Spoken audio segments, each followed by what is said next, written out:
Back in 2021, UFOs were all over the news. Headlines boasted that you could now read the CIA's entire collection of UFO documents online, like approximately almost 3,000 pages of these documents detailing the government entity's findings on UFOs were made available for anybody to read and download thanks to a Freedom of Information Act filing being granted. Well folks, I'm here today to talk about the stories over the years that have proved the government knows that there's something in those skies, be it UFO, alien, or unknown. For starters, back in 2023, so just last year, 3 military veterans testified in Congress's highly anticipated hearing on UFOs, including a former Air Force intelligence officer who claimed the US government had operated a secret multi-decade reverse engineering program of recovered vessels. He also mentioned that the US had recovered non-human biologics from alleged crash sites. Mainly there were calls to remove the stigma for aviators who report UFO sightings and to ensure oversight of government programs that investigate them. Retired Major David Grush, who went from being a part of the Pentagon's UAP, another word for UFO, task force to becoming a whistleblower, told the House Oversight Committee's National Security Subcommittee that he had been denied access to some government UFO programs, but that he knows the exact locations of those that are in the US possession. In response to public interest and political pressure, federal and military agencies have shared a trove of information about unexplained aircraft encounters. Grush also alleged that the US has retrieved, like I said before, non-human biological matter from the pilots of the crafts, adding that was the assessment of people with direct knowledge on the program that he talked to, that are currently still on the program. While he refrained from sharing any further information in the public hearing, he did offer to disclose details behind closed doors. He said he hasn't personally seen any alien vehicles or bodies, but his opinions are based on the accounts of over 40 witnesses he interviewed over 4 years in his role with the task force. He's like, look, my testimony is based on information I've been given by folks with a long-standing track record of legitimacy and service to the country. A lot of them who shared compelling evidence in the form of photography, official documentation, and classified testimony. He also mentioned that that trove of evidence has intentionally been kept secret from Congress. He mentioned to the panel that he and not one, not two, but several other colleagues have been the targets of administrative hell, and that he's feared for his life since coming forward. He's just like, it's brutal, it's very unfortunate, and a lot of the tactics used to hurt him professionally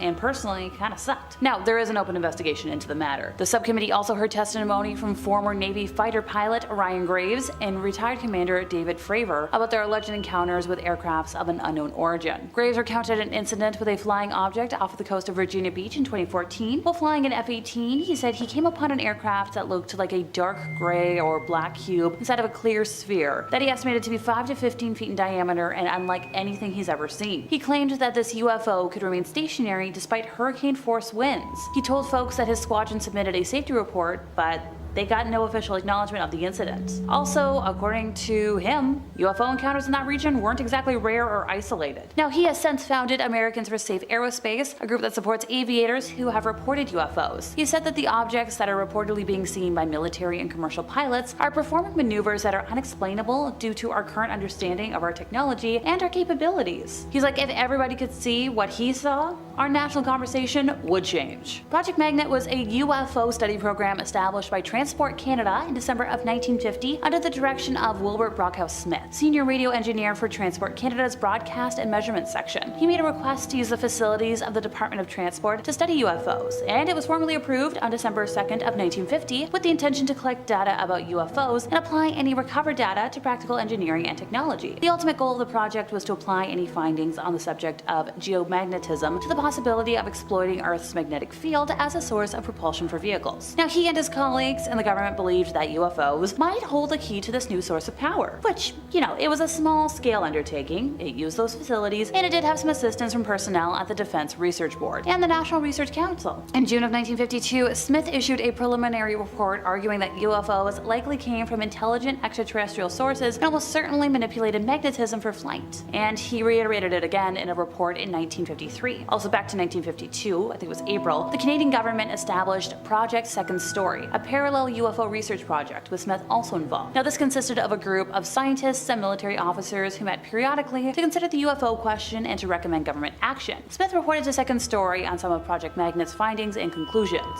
He believed that UFOs were linked to psychic phenomena and believed himself to be in contact with extraterrestrial beings who communicated with him through telepathy, which not uncommon for aliens. He wrote a number of articles for Topside, the publication of the Ottawa New Sciences Club, which he founded, outlining the philosophy of the Space Brothers. These are the folks who we claim to be in contact with. They were later collected and they were published posthumously in 1969 under the title The Boys from Topside. Now back to 1952, in October, Smith set up an observatory at Shirley's Bay outside of Ottawa to study reports of UFO sightings, believing that UFOs would emit physical characteristics that could be measured. A number of sighting reports were investigated by Project Magnet, but in 1954 the project was shut down. But Smith was allowed to use the facilities with his own funding and did so until he passed in 1962. Sean Kirkpatrick is a physicist and former intelligence official who, until last December, headed the All-Domain Anomaly Resolution Office. You know, the Pentagon office that Congress was like, you, find me answers. He recently published an op-ed in Scientific American called Here's What I Learned as the US Government's UFO Hunter. So, I'd consider that a pretty good thing to read. He mentioned on a podcast that Congress really gave the office two main missions. There was an operational mission, which was to investigate contemporary sightings with military pilots, operators, and sensors to kind of understand what's happening in our domain. And the second was a historical mission, which was to look at everything the United States government has done on aliens, UFOs. We're talking going back to 1945, as well as investigate all these hidden programs that the government's been keeping from Congress. All the ones that investigate UFOs or reverse engineer things. Yeah, let's look into that. So in that historical mission, anybody who had previously signed non-disclosure agreements that protected classified information, they were allowed to come in if they thought they had something that was helpful. Why? Well, to tell the office, so the office could investigate. The group had access to the National Archives, they had all military service archives, they had crazy stuff, all the NASA stuff. They would go so far back and be like, hey, you named something? Yeah, what was that? What was it? How did that relate to this? Document everything, track it down. So, obviously, a lot of programs got named, and they're all classified, but apparently the guys working on this, they found everything, reported it all back up to Congress, so when are we getting those details? Please? We all know the Roswell hullabaloo, but if we break down all the government coverage about that chaos, it proves they're hiding something. So, a report released in 1994 concluded that the material recovered in 1947 was likely, keyword here, debris from Project Mogul, a military surveillance program employing high-altitude balloons and classified portions of an unclassified New York University project by atmospheric researchers. A scholarly consensus emerged concluding that the military had decided to conceal the true purpose of the crash device, which was allegedly nuclear test monitoring. And instead they're like, hey everybody, it's a weather balloon. Now this balloon had allegedly been launched from a different Army airfield a month earlier, and it was carrying a radar reflector and classified sensors for experimental monitoring of testing. Now, these Air Force reports were dismissed by experts because it's kind of implausible. Now look, at the end of the day, let's try and count how many times the government changed their tale. And they expected us to believe them every time? Because for me, it screams scrambling to cover up aliens. Okay, I know, you need more information. Well, how about this? Let's consult Edgar Mitchell. An Apollo astronaut, passed away in 2018, and he had a lot of theories about aliens that he shared with the public. He believed they were very much real, and that UFOs have visited us before, publicly stating that he thought there was a cover-up involving aliens and their visits to Earth. As the sixth man to walk on the moon and a NASA astronaut, his theories and beliefs are among the most credible of UFO believers. So when he started speaking out in the 90s, he said, I'm only coming out now with this knowledge because I don't want to be labeled a UFO crank. But he stood by his beliefs no matter how much he was criticized. In an interview in 1996, he said there were alien bodies at Roswell, but the government covered it up. In 1998, he called on Washington, D.C. to acknowledge publicly what it knew about alien life. He said he had witnesses he knew personally from intelligence agencies and the military who convinced him the government had been covering up UFOs for 50 years, including Roswell. 2008, he was interviewed and he talked about how this was real and aliens have contacted humans multiple times. Now, interestingly, his beliefs were in line with those of Philip James Corso, who was chief of U.S. Counterintelligence Corps in Rome in the 1940s and the Pentagon's Foreign Technology Desk in the 60s, who wrote a book the day after Roswell, where he also said that he moved alien artifacts from the Roswell crash, which were later reverse engineered to develop more of our advanced technology. Look, I could go on and on for ages. And finally, today, J. Allen Hynek was initially a skeptic of flying saucers and came to believe over the course of the top secret project that he was on that serious investigation of UFOs was a legitimate scientific endeavor. He acted as scientific advisor to UFO studies undertaken by the US Air Force under 3 projects: Project Sign, Project Grudge, and the very famous Project Blue Book. He studied UFO reports and decided whether the phenomena described therein suggested known astronomical projects. So when he was originally hired, he was skeptical. He was like, okay. All these reports are made by unreliable witnesses, or you've misidentified something that already exists. He's like, oh, it's all ridiculous, and it's a fad that's gonna pass. So, let's just fast forward a little bit. 1953, he's now an associate member of the Robertson panel, which concluded that, well, I don't know, maybe we should take a PR campaign to debunk the subject. He would later, regret his decision, because apparently that panel helped make UFOs a disreputable field of study. So, let's fast forward. 1969, Project Blue Book is shuttered, and Hynek was one of the few people who conceded that some UFO cases could simply defy explanation. So today he's known as the father of ufology, who coined the phrase close encounter. Now, 1985, people are like, okay, it was an interview. They were asking him, why'd you change your mind? He's like, well, there was two things. One was the completely negative and unyielding attitude of the Air Force, because they wouldn't give UFOs the chance of existing, even if they were flying up and down the street in broad daylight. He began to resent the whole everything had to have an explanation, because at first he was like, okay, yeah. But then he's like, no, you can't assume everything's just the way it is. Also, the caliber of witnesses was troubling him. A lot of them were military pilots, and he's like, maybe there is something to all this after all. I'll be honest with y'all, before today, I had written off crop circles as entirely man-made legends that only serve to discredit alien discourse, but then I went down a heck of a rabbit hole. I'm not even gonna tell you how many hours I spent on the internet, but what I learned completely changed my point of view. So, question for you, do you believe crop circles are the work of aliens? Let me know in the comments and let's see if I can prove what I learned. Back in 2017, hundreds of circles in the ground of the Amazon rainforest that date back thousands of years were discovered, but scientists didn't know what purpose they served. So, the rainforest has long been thought of as a pristine ecosystem that was untouched by humans before the Europeans arrived, but new research actually showed that something manipulated the landscape many centuries before their arrival. Modern deforestation in the Amazon led to the discovery of more than 450 geometrically shaped ditches, known as geoglyphs, which occupy roughly 13,000 square kilometers in the Acre state of Brazil. These circular geoglyphs went unnoticed for centuries because they were covered by trees, but now, thanks to deforestation, they're visible from the air. But here's the thing, researchers don't know what function they served. Archaeologists didn't find enough artifacts to determine it was a village, and the design make a defensive or military purpose kind of unlikely. So if you're a regular around here, you already know that I have a theory that aliens used hieroglyphs as a way to communicate with humans many years ago, and now that it's fallen out of regular conversation with humans, aliens can't communicate with us as easily. So for folks like me who believe that, hieroglyphs appearing to resemble planes and helicopters and artwork done thousands of years ago, they've been hailed as unequivocal proof that the ancient Egyptians were visited by beings who brought them advanced technology from the future, or just came to say hello, with a lot of supporters of the theory, mainly myself included, saying if the ancient civilization was putting helicopters and modern spacecrafts in their work, then they must have seen them or at least observed images of them. Why can't crop circles be the same, like the ones made by aliens? It's a way to send us important messages, kind of like a big billboard, but the sad thing is we just can't understand. But now we have proof that's been happening for much longer than most people think. Speaking of which, the first ever crop circle ever reported was in 1678 in the Mowing Devil, or Strange News out of Hertfordshire, which was an English woodcut pamphlet. According to the reporting, a farmer and crop mower were arguing up the cost of harvesting the farmer's oat field. The farmer was furious at the mower's price and stormed off swearing that the devil himself should harvest the crop, which I get it, prices are expensive. The economy sucks. Well, that night a dazzling light lit up the oat field, and in the morning the farmer discovered perfectly round circles in his crops, and he was so terrified because he thought it was only, neatly mowed by the devil or some infernal spirit, and he was like, yep, I'm not gonna harvest that. He abandoned it. He's like, My take? The aliens watching from afar saw the perfect opportunity to show off their abilities and help a human out. Sadly, Buddy didn't receive the message well because he couldn't translate it. I wonder which side of the argument the aliens were siding with by sending the message. I'm assuming they were probably trying to warn humans against messing with the devil, since I'd hope by now we all know that, that's bad. But back in the 1600s, I don't think it was even illegal to have coitus with the devil yet or demons. It is now, but it took a while. Don't ask how I know this, I know way too much about things.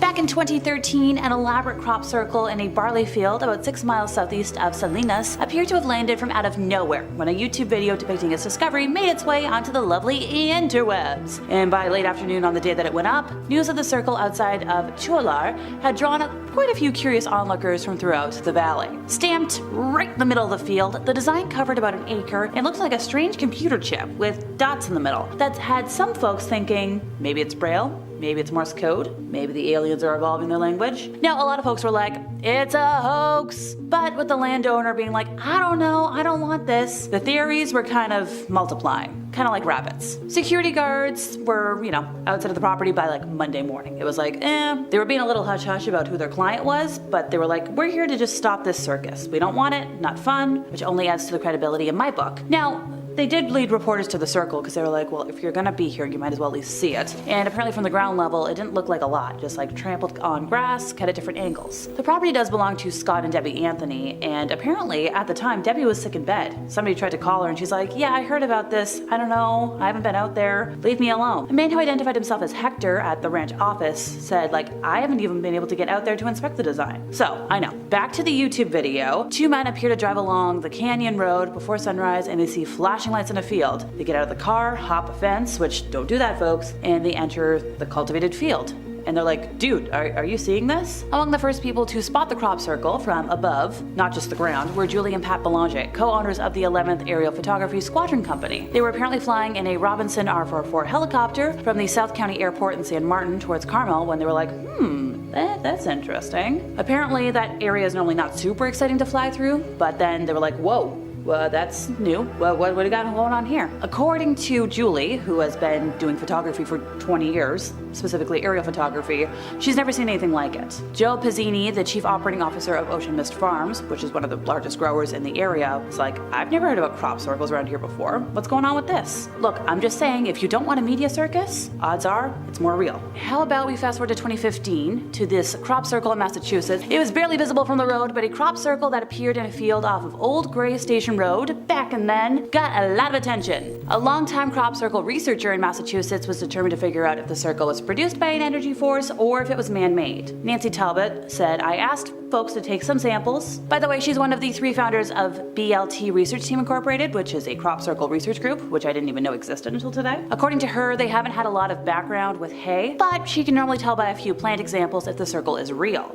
Oh, BLT, by the way, not a sandwich. It stands for the last names of the 3 people who created the research company: John Burke, William Levengood, and Talbot. Burke, a New York businessman, and Talbot, a music producer with some research background, helped to gather the data that Levengood, a biophysicist, used to make findings about the mysteries. By the way, the location of this one is the exact field where a crop circle was found about 2 years ago, around the same time of year. Now, it's possible that the energy that creates non-man-made crop circles is drawn to certain earth features, such as limestone under the soil or a nearby water supply. Like, for example, crop circles found in Europe are often located in areas where there are chalk deposits underground. Talbot said research has shown that a crop circle that is not man-made, made by aliens, exhibits changes to plants inside the circle when compared to the same type of plants outside the circle, but from the same field. So, it changes their chemistry. Talbot began investigating and researching crop circles like 25 years ago when she read an article about them appearing in fields in Europe. And the team's interest was like, okay, what's causing these? If it's not man-made, what's doing it? Aliens! She organized field teams around the world because, well, these crop circles were starting to pop up everywhere. And the changes that occurred, regardless of what country they were in, the same basic changes were consistent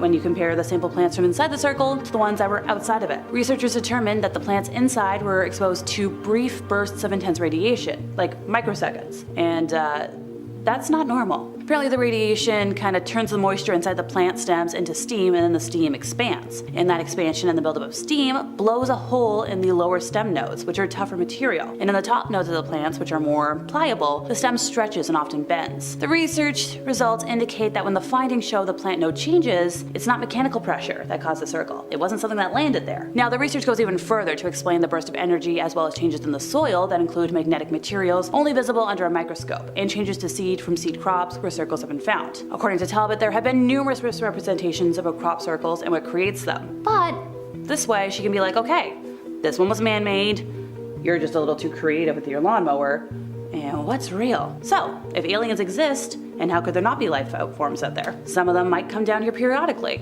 And if there are alien creatures, they're out there. There's an assumption that life forms from somewhere else would be like us. Some might be, some might not be. It could just be the plasma is being directed towards the surface of the Earth to get our attention, like a calling card. Now, it doesn't have to be a threatening, hostile, aggressive act. And look, personally speaking, out of all the instances and cases that I researched for today, this was the one that caught my attention the most and got my brain going. We have science out here proving the difference between hoaxes and crop circles created by unknown beings. What more could you ask for?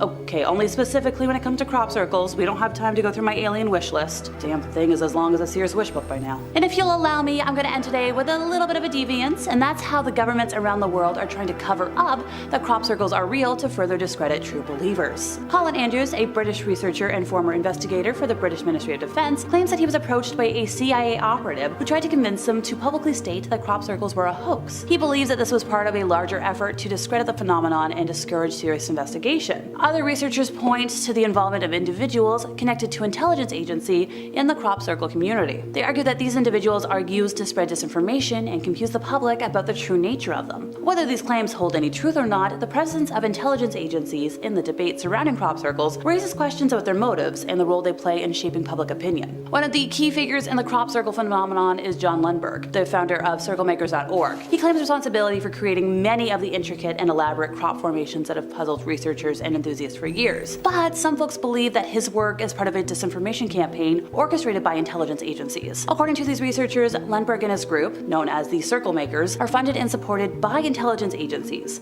to create these crop circles that are so elaborate and spread the disinformation. They argue that Lundberg's close association with those agencies and the highly choreographed nature of his circle creations suggest a deeper agenda at play. Now, while it is difficult to prove or disprove these claims, the presence of individuals like Lundberg within the crop circle community raise a lot of questions about the authenticity and underlying motives of formations. It's a reminder that not everything is as it seems and that the truth might be a little complex. We're only 4 months into 2024 and the space news is already a-flowing. I know I've been a little quiet on the alien theories front lately, but I think it's time we ramp things up again to put the pressure back on NASA and all those governmental bodies around the world to release what they know for once and for all. Question for you. What do you think the government's been hiding this year? Let me know in the comments and let's see what I've sleuthed out. Alright, let's kick off today with the obvious, and remember those aliens that were spotted a couple of months ago? Yes, because if we didn't have enough craziness to worry about in 2024, may I offer you 10-foot tall creatures of the unknown? Here's the thing, anything over 7 feet tall is already terrifying to me personally. Ditto for aliens on their own, no matter what they look like. Combine the two, eep! My worst nightmare. We've got a video. Lucky us. It shows 2 human-like creatures on top of a hill at an island in Brazil, and it got a heck of a lot of traction on social media. According to a New York Post report, the beings were 10 foot tall and spotted at Ilha do Mel, an island more than 3 kilometers off the coast of southeast Brazil. It is a favorite spot for environmentally conscious travelers and beach lovers, and it's celebrated for its varied ecosystems. Spanning a simple little 5 kilometers in length, 800 meters in width, the island presents a scenic mosaic of natural marvels. So we've got one creature, and then we've got another one. The outlet's like, they're here, and their appearance on the hilltop, it caused a lot of chitter chatter. You can see the creatures. They stand confidently on top of the hill, which, according to locals, it's hard to get there, and the shrubbery barely reaches their knees. As you see them walk, you can see them swinging their arms in a human-like manner, but like not enough to convince anybody, you know what I mean? Now, when I watched the video, we've got a witness that was like, it's just too big to be a person. Look at the way he moves, it's really weird. Look at that, it's very fast. For me, it's just enough to see the speed with which this creature goes down a hill. Like, anybody who's done trails on hills knows that you don't go down a hill in 1 to 2 minutes. And this was according to an Instagram user. Somebody else was like, the way they move reminds me a lot of the Men in Black. And I agree with this next one. One thing I do know, I will never step foot there again. Or for me, forever. Even the Brazilian government was like, yeah, no, we're not quite sure what they are. I believe they said on Twitter, surreal what happened on Ilha do Mel. Great summer at Paran is another story, and even strange beings came to check it out. Which, alright, I don't know. I feel like it's another government cover-up, and I feel like I'm about to say that a lot today, because, hi, there hasn't really been anything else in the news. Before we talk more about aliens, how about we touch on some black hole discoveries? What, I didn't say today was gonna be all aliens. 2 teams using NASA's James Webb Space Telescope have studied the exceptionally luminous galaxy titled GN-Z11, which we're gonna call it GN for short, and this thing only existed when our 13.8 billion year old universe was only about 430 million years old, so just a little one. This galaxy is one of the youngest and most distant ever observed. And also, with it being so bright, it's kind of challenging for scientists to understand why. But we're getting some secrets now. We're peeling back the covers. The team found the first clear evidence that the galaxy is hosting a central, supermassive black hole that is rapidly accumulating matter. This finding makes this the farthest active supermassive black hole spotted to date. We've got a quote from the principal investigator, Roberto Maiolino. He said, "We found extremely dense gas that is common in the vicinity of the supermassive black holes accreting gas," which I know. kind of redundant, but I like a direct quote. He is of the Cavendish Laboratory and the Kavli Institute of Cosmology at the University of Cambridge in the UK. Yes, that's a lot of words, I know. Using this lovely telescope, the team also found indications of ionized chemical elements typically observed near accreting supermassive black holes. So, more evidence. Also, they discovered a super powerful wind being expelled by the galaxy, and such high velocity winds are typically driven by processes associated with vigorously accreting supermassive black holes. I know, I'm saying it again and again, but it's so cool! Together, the evidence shows that GN hosts a 2 million solar mass, supermassive black hole in a very active phase of consuming matter, which is why it's so luminous. Now, come in Team 2, also led by Maiolino, used the near-infrared spectrograph, or NIRSPEC for short,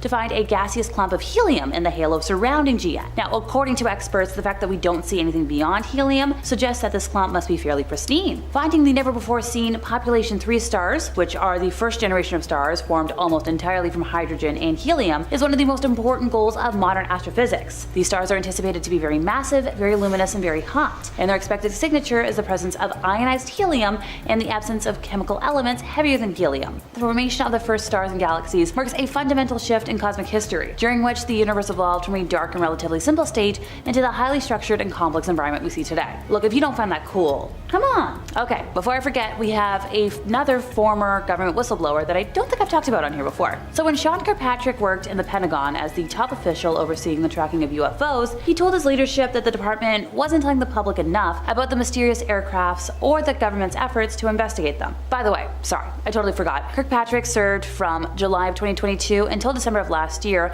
as the first ever director of the Pentagon office dedicated to investigating reports of UFOs. So, Sean knows what he's talking about. He also mentioned in interviews that his former boss, Deputy Secretary Kathleen Hicks, was supportive of his efforts as UFO chief, but his attempts to engage the media always met internal resistance in the staffing process. He only did 2 on-camera interviews during his 18 months in office. Yes, he also conducted 2 print interviews, including with Politico, which, don't worry, we'll talk about more, and a couple of off-camera media briefings, but not a lot. There was a very strong concern to engage in the public discourse as often as he thought they needed to. And the fact that the Pentagon leadership couldn't figure out how to get that message without concern for spillage into other areas, it kind of frustrated Sean. Now, he made those comments after Politico reached out for a response to a Defense Department Inspector General report back in January, which concluded the Pentagon's efforts to identify UFOs, and it said what? Well, they're uncoordinated, and they could have overlooked threats to the US. Also, fun little plot twist here, Eric Pahan, a Pentagon spokesperson, disputed the claim that the department declined the UFO chief's media request. I don't know, I'm smelling a cover-up. Do y'all remember the Miami Mall aliens? Good old malls, usually home to Rugrats, senior walking groups, and the most annoying families you will ever encounter. Trust me, I used to work retail at a fairly large mall. I don't like going to them unless I've got my headphones on. But apparently on the first day of this 2024 year, the Miami Mall, over in Florida, might just have been home to something a little more out of this world. I know.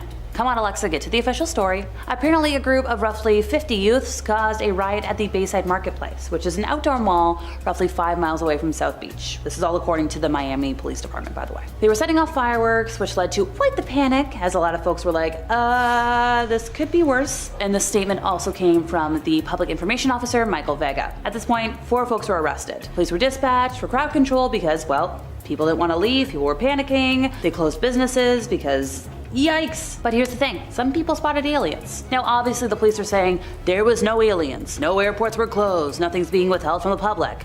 LOL. I don't know, folks. That's what people in power always say. I believe that statement as far as I can throw it. So in the days after the first, folks on social media launched a speculation frenzy, honing in on what they described as aliens. Some suggested that the police were actually responding to an alien invasion, an alien visit, and not youths. Several people reviewed video of the incident circulating online and claimed they could see an alien figure in the grainy footage. And then everybody else was like, let's post a meme. To quote a post I saw on the app formerly known as Twitter, it said, 10-foot aliens creatures caught on camera, fired at inside and outside Miami Mall, media silent, cops are covering it up, saying young people were fighting with fireworks, yet all these cop cars and air traffic stops that night except for black military choppers and no media coverage. Wow, I feel like I'm getting a nasty case of deja vu. Anybody else? Clips taken from the viral video went, well, even more viral on social media, claiming that 8 to 10 foot tall alien creatures were seen. Now, the low quality clip appears to show a tall glowing figure near police vehicles. Look, I've seen videos that were less likely to be aliens turn out to be worth something in terms of being the genuine article, so I'm not dismissing it. Here's an idea, chew on this.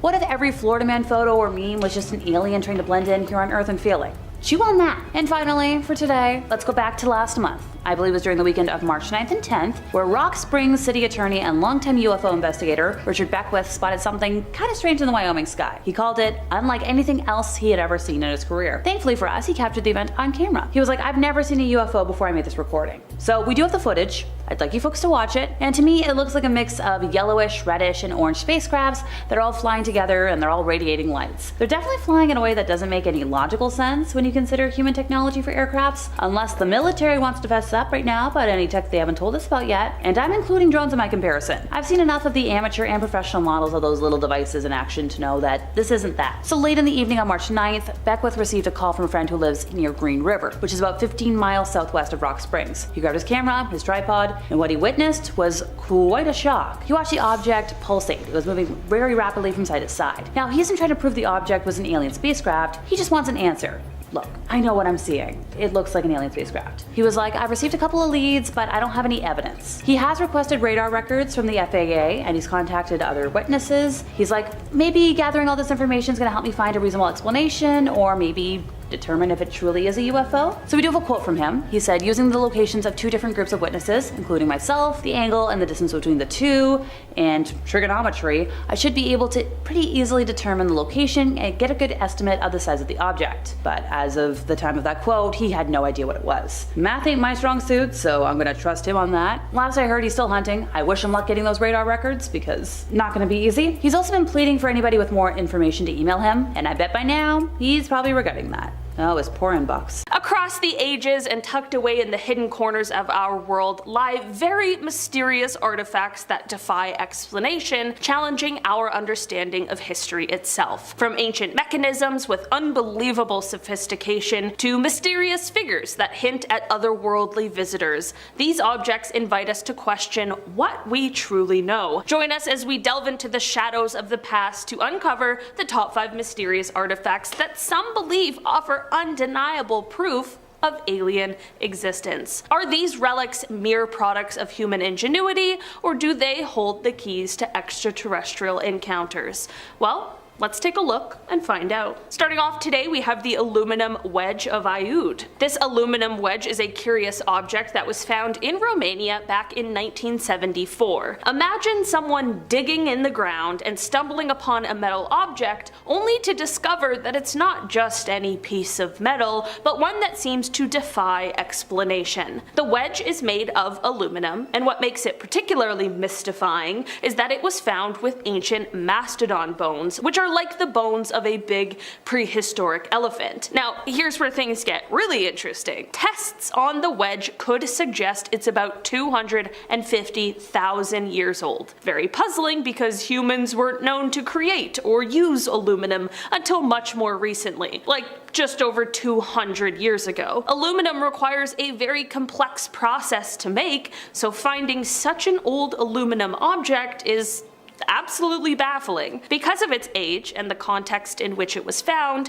some people think the wedge might point to advanced ancient civilizations that we know nothing about, or even to visitors from outer space who left it behind. They wonder if these might be the only plausible explanations for such an anachronistic artifact. However, scientists and archaeologists are generally skeptical, which I guess is a good place to be when you're in the scientific field. They usually look for more ordinary explanations before jumping to conclusions about ancient astronauts or lost civilizations. In the case of the aluminum wedge of Aiud, they question whether the dating might be incorrect or if the context of its discovery might have been misunderstood. They suggest it could be a more recent object that somehow ended up buried with much older bones. In simple terms, while the wedge is a real head scratcher that invites some absolutely wild theories, most experts do believe there is likely a down-to-earth explanation, even if we haven't figured it out yet. It's definitely a great example of how mysterious findings can spark our imagination about the past,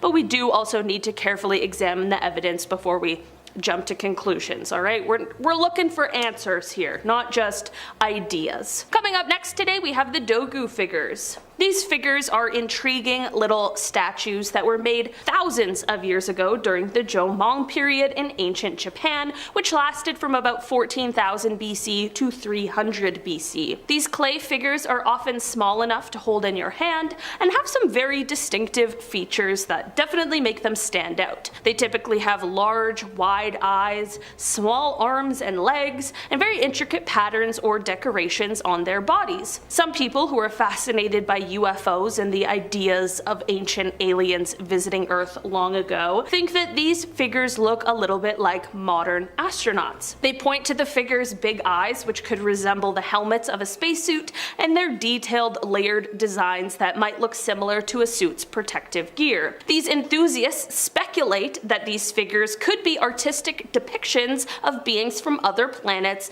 that ancient people might have encountered. On the other hand, experts in history and archaeology see the figures a little bit differently. They usually interpret these figures as having a significant role in the cultural and spiritual life of the people of the time. Many people believe that they served as effigies in religious rituals, possibly to pray for good health, fertility, or bountiful harvests. The large eyes and elaborate designs might have held symbolic meanings, or they were meant to embody certain deities or spirits linked to these aspects of life. Despite the mystery and speculation surrounding them, most scholars agree that these are important artifacts from Japan's ancient past. They provide us with a glimpse into the artistry, beliefs, and everyday concerns of the people who lived thousands of years ago, whether or not their origins are as otherworldly as some might hope. Next up today we have the Abydos helicopter. The Abydos helicopter is a name given to a set of carvings found in an ancient Egyptian temple that some people think look like modern machines. These carvings are on a wall in a temple built by Pharaoh Seti I and later added to by his son Ramesses II in Abydos, one of Egypt's ancient cities. When some people look at these carvings, they see shapes that remind them of a helicopter, a submarine, and even a zeppelin, which I definitely had to look up. It's a type of airship. Because of this, some folks who enjoy thinking about ancient mysteries and the possibility of aliens visiting Earth long ago believe these carvings might be proof that ancient Egyptians either knew about these future technologies or were visited by beings from other planets who had such technology. However, experts who study ancient Egypt for a living, known as Egyptologists, have a much simpler explanation. They tell us that what we're seeing is basically an ancient version of a typo. The wall had inscription from Seti I's time, and then years later, Ramesses II decided to change them. When the new inscriptions were carved over the old ones,